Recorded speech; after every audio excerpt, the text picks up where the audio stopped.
Okey, baik, saya nak tunjuk pada cikgu macam mana untuk membuat RPH bahasa Melayu. Okey.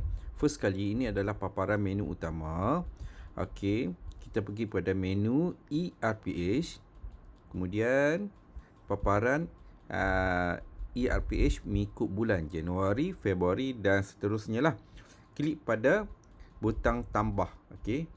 Klik pada butang tambah, pilih minggu, contoh minggu pertama, tarikh, contohlah saya buat contoh masa mula, masa akhir, contoh boleh masuk kemudian. Nama kelas pun cikgu boleh masuk kemudian. Ni saya buat contoh cemerlang. Kemudian tingkatan, cikgu boleh pilih tingkatan mana yang cikgu nak mengajar. Macam contoh saya tingkatan 4 lah, contoh. Lepas tu saya nak buat hari ni bahasa Melayu. Contoh bahasa Melayu, dia ada banyak subjek, tapi saya nak buat bahasa Melayu. Okey, topik. Okey, aspek seni bahasa, standard kandungan, kemudian SP, standard pembelajaran.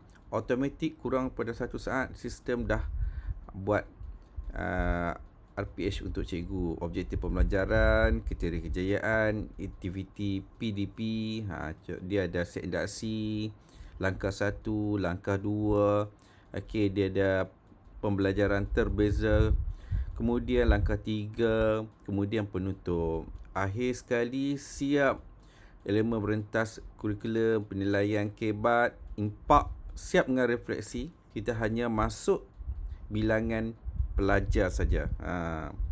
Okey, itu saja. Sekian, terima kasih.